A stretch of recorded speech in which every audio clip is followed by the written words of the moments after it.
अस्सलामु अलैकुम वरहमतुल्लाह। एक मरतबा खलीफा हारून रशीद कुरान की तिलावत कर रहे थे। जब इस आयत पर पहुंचे जिसमें फिरौन के बारे में बताते हैं कि वह फ़ख्र करता मुल्क मिस्र और नील के दरख्तों पर और नील पर, तो हारून रशीद पढ़ते पढ़ते रुक गए और कुछ देर के बाद हुक्म दिया, तमाम बगदाद में गश्त करो और आदमियों को भेजकर एक ऐसा इंसान तलाश करो जो जलील हो, ख्वार हो, रुस्वा हो, जिसकी कमीनगी और नालायकी की कोई हद नहीं हो। कुछ रोज की तलाश के बाद एक उजाड़ महल में एक आदमी मिला जो लेटा हुआ था। उसके आमने सामने कुत्ते पड़े हुए थे, गंदगी की कोई इंतहा नहीं थी। सिपाहियों ने सोचा यही बंदा है जो हमारे काम का है, जो गंदे कुत्तों के दरमियान रहने को भी अच्छा समझता है। उसको जगाकर हारून रशीद के पास ले जाया गया। हारून रशीद ने पूछा, आपका नाम क्या है? कहा, तोलून। पूछा, क्या काम करते हो? बोला, कुत्ते पालता हूँ।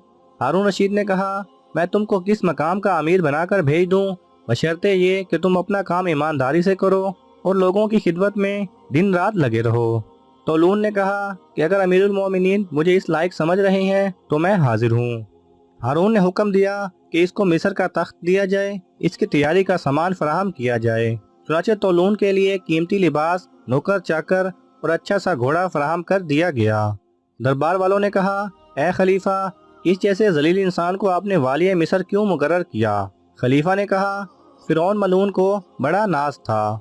इस मुल्क पर मैंने फिरौन के गरूर को नीचा दिखाने के लिए बगदाद के सबसे जलील और कमीने और निकम्मे इंसान को मिस्र का वाली बना दिया है और तमाम इख्तियारात दिए हैं ताकि दुनिया वालों को मालूम हो जाए कि अल्लाह के नज़दीक इस दुनिया की कोई वक़्त नहीं और इनको पता हो ये खुदा की कुदरत देखें।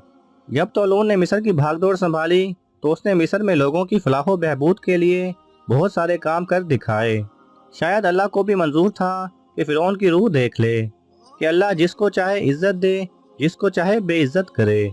सुभान अल्लाह।